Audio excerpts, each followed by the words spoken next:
Welcome to my channel. My name is Joe, and I want to ask you, should you start a blog in 2021? In this particular episode, we are going to look at how you can start a successful blog. And I know it's a bit late, or you might think it's late in the sense that it is already in the second half of 2021. As of recording of this, it is June 2021, meaning we are halfway through the year. And you might be wondering, am I not late to start a blog now? Shouldn't I have started when the year was starting? But the answer to that question would be, any time is good time to start a blog. If you didn't start it yesterday, then today is the day that you need to start it. And if you're watching this, it means this is something you are considering, and therefore probably you are trying to figure out whether it is viable and whether it's still worth it. My thinking or my answer is that it is worth it, and you should be able to proceed going ahead. But there are a number of things that you need to do to be able to successfully launch one as soon as you can. And one of them is the fact that as you do your research, I'm sure you have come across very many bloggers who started a while back. Others are already even, showcasing their results in terms of income and everything. And that can be a bit overwhelming. But the advice that I would have as a beginner is not to compare yourself with people who have been ahead of you in terms of blogging. It will not do you any good. In fact, it will just demoralize you to try to compare how far they are and the fact that you're just starting. So it would be important to put that across so that then we are on the same page that it's good they are there and you can learn from them in terms of the strategies and the things they have done to grow their online businesses or blogging businesses. But comparing yourself in terms of content will not work. There's no way you're going to create 300, 400, or even 2,000 blog posts within the next couple of days. And these are things that some of the people already have within their blogs. So, what are the things, or how can you start a successful blog now? There are a number of steps that would help you do this. And the first one would be to choose your niche. And this is very common in the blogging business where people talk about the niche that you will be blogging about. And it basically means you picking a topic. And a topic here can be as many as there are people in the world. Your passion might be in, fashion, might be in beauty, might be in farming, might be in sports. You might be one of those people who like, career advice. You may be interested in parenting, hard-oriented jobs, like woodwork, beekeeping. I mean, the ideas are as many as there are people. But you need to search yourself and figure out what topic really interests you, what is your passion. And at the same time, I would want to add to also think long term and think whether that particular topic, depending on what you want to achieve with your blog, whether it has the long term potential for growth, both in terms of audience as well as making money if you want to make money with your blog. So those are very important. Choosing a blog, your blog topic, is the first thing that you need to do. The second one is to also figure out about the blog name that you will use. Once you have the topic, then you need to think of the brand or the blog name that you are going to use. And I use brand because I want you to think of it as a business.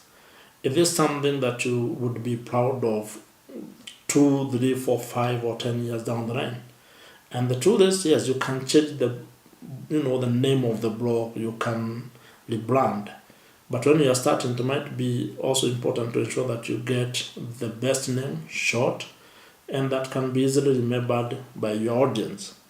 The other item, or how else you can be able to start a successful blog now, is to ensure that you are able to get or to buy the domain name and also secure the hosting. These are the basics of ensuring that your blog has a home. And when you get a blog name, I would recommend you consider having the .com extension. That's a bit global.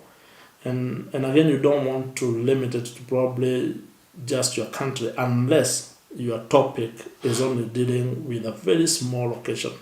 And that can then be the extension of your domain. In terms of hosting, it is important that you consider this, and I would recommend, and I'll put the link down here, that you consider hosting your blog with Bluehost. It is one of the best. I use it and they give the best services, and that's why I can be able to comfortably recommend them to you. Once you have the topic, you have the name, and you have gotten your domain and hosting, the next part of ensuring you succeed with your blog is about content. And in this, I'll talk about two issues. One is that you need to have a content plan or a content strategy of how you're going to be creating content, how you're going to be publishing it, and ensuring that you are consistent in that work. And that's the other element of this content business, that is having a schedule. Once you start a blog, it's not good to just start, write a few blog posts and then leave. It would be important not only to yourself but also to your audience to create a schedule that is reliable and that you have consistency, because it is easy to start and then the steam will die off, but you need to create a plan that works for you, that fits within your lifestyle, so that then if you can be able to do a blog post once a week, then that is something that you know you can be able to do for the next 1 or 2 years. There are strategies in which you can be able to try to increase the frequency of a short period of time, and I'll create a piece of content about how you can do that within 90 days. But it's important that even if you have those short push in terms of content creation, you also still remain with a long-term sustainable schedule that you can be able to follow. Once you have that, you have the content, you have everything in place. It means you're generating content, you are helping people, you're helping your audience. It is important that you also understand SEO or able to understand search engine optimization. And the reason why this is important, or I think you should be able to be aware of it, is that the type of content or the content you are creating it for two users. One user is the human being who will be reading your content. That's the person who will go on the search engines, try to look for something like, how to bake a cake. They may be looking for, how to start a blog, or, how to grow maize, or whatever it is. They will look for that information. You need to create a resource that person can find assistance from. The other user that you need to consider when creating content is the search engine themselves. That means that Google, the Lobos, the AIs, data scrolling, the web worldwide will be able to also find your content and rank it. And this is critical because if you are keen to drive traffic to your blog through organic means, and generally you need to be ranked by the search engines. And the search engines in the world are only 3, as far as I am concerned. You have YouTube, it's a search engine, Google is a search engine, and it's interesting because these two are owned by the same company, Alphabet. And then you have Pinterest, it's also a search engine. And by this I mean is that it's a place where people go to search for information or products.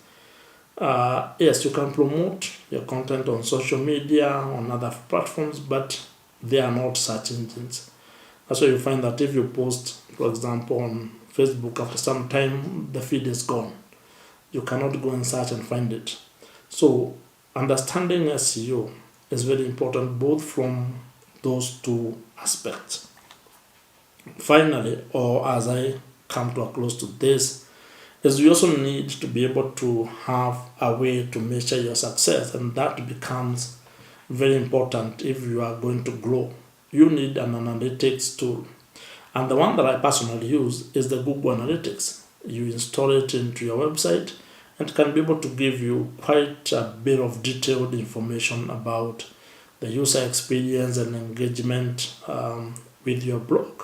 So you get these metrics that helps you to understand how the user is able to navigate through your blog, how they're interacting with your content, what content is more popular or what is getting more traffic than the other.